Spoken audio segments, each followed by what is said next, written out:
ये पक्षी आपको अक्सर देखने के लिए मिल ही जाएगा। ये हमारे यहाँ अक्सर शाम को हमें दिखाई देता है। वैसे तो ये किंगफिशर है, मछलियाँ खाता है और इसकी मछली पकड़ने पर भी वीडियो हमने शेयर की हुई है।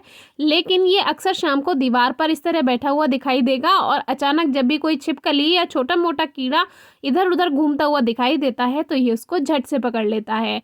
Hello friends, I am Aprati. Welcome back to our channel plants space. आज हम बात करेंगे विटामिन से भरपूर एक लीफी वेजिटेबल के बारे में, जो कि है बथुआ। बथुए का साग, बथुए के पराठे, बथुए की पूड़ी और बथुए का रायता या दही के साथ आपने काफ़ी ज़्यादा सुना होगा और खाया भी होगा। ये जो पौधे हैं ये जगह जगह अपने आप भी ग्रो हो जाते हैं। अगर आप प्लांट्स ग्रो करते हैं तो आपने नोटिस किया होगा कि बथुए के पौधे हर गमले में आपको देखने के लिए मिल जाएंगे और इस तरह की इस पर फ्लावरिंग होती है और इन्हीं फ्लावर से इस तरह से छोटे छोटे सीड्स बनते हैं। तो आज हम इसी के बारे में बात करेंगे। इनके जो सीड्स होते हैं वो इतने छोटे होते हैं कि हवा के द्वारा या पक्षियों के द्वारा ये एक जगह से दूसरी जगह पहुंच जाते हैं और नमी मिलने पर ये अपने आप से ग्रो हो जाते हैं। बथुए को आपने ज़्यादातर सर्दियों में खाया होगा, इसीलिए आप कोशिश कीजिए कि इसको सितंबर अक्टूबर में ही ग्रो करें। और आज हम इनके सीड्स कलेक्ट करेंगे। ये एक आटा बैग है जिसमें मिट्टी भरकर ऐसे ही रखी हुई थी और एक पौधा इसमें बथुए का अपने आप से जम गया। उसको हमने ग्रो होने दिया और बहुत अच्छे से हरियाली वाला वो ग्रोथ करता रहा। फिर इस पे फ्लावर्स आए। उन फ्लावर्स को अगर आप कट कर देंगे तो उसमें और ज़्यादा पत्तियां बनेंगी, यानी और ज़्यादा वो साग ज़्यादा घना हो जाएगा। लेकिन अगर वो फ्लावर्स आप आने देंगे तो उन फ्लावर्स के बाद इन पे सीड्स बनते हैं कुछ इस तरह से। तो काफ़ी घना फूल आया था तो उसको हमने आने दिया, हमने सोचा सीड्स बनाएंगे और फिर इसको ऐसे ही लगा रहने दिया। ये तो अच्छा हुआ कि बंदरों ने इसको नहीं देखा तो ये बच गया। जब ये अच्छी तरह से ब्राउन हो जाए तभी इनको कलेक्ट करना है और यही इसकी पहचान है कि अब ये सीड्स पूरी तरह से तैयार हो चुके हैं। तो इसको नीचे की तरफ हमने झुका लिया है पौधे को और देखिए कितने बारीक बारीक सीड्स हैं, बहुत ही बारीक सीड्स हैं।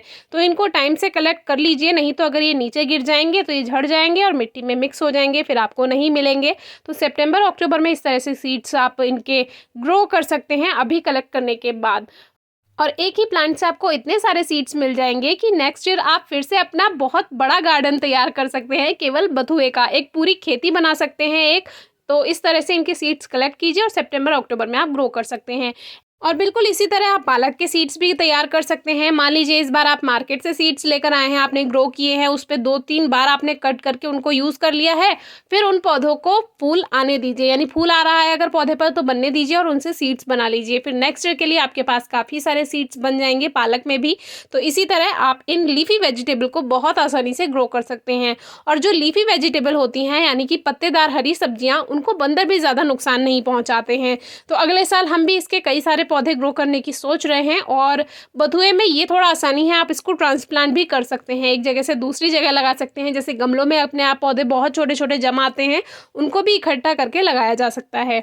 तो इस तरह से हमारे ये सीड्स हमें मिल चुके हैं। अब हम इनको खुले में रखा रहने देंगे 10-15 दिन और फिर इनको आप स्टोर कर सकते हैं। और धूप में बिल्कुल नहीं सुखाना है किसी भी बीजों को।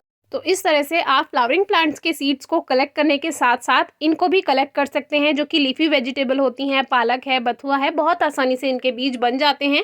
और आप उनको कलेक्ट कीजिए, कुछ दिन खुले में रखिए, छाया में, धूप में नहीं सुखाना है। और जब उनका थोड़ा सा हल्का नमी खत्म हो जाए तब आप उसको स्टोर कर सकते हैं। अगर आप किसी भी बीज को धूप में सुखाएंगे तो उसकी अंदर का जो मॉइस्चर है वो खत्म हो जाएगा, जिसकी वजह से वो ठीक है।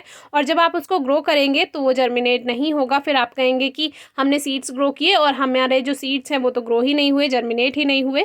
तो कोशिश कीजिए कि छाया में ही सुखाना है, धूप में बिल्कुल नहीं सुखाना है। कोई क्वेरी हो तो पूछिए। Thank you.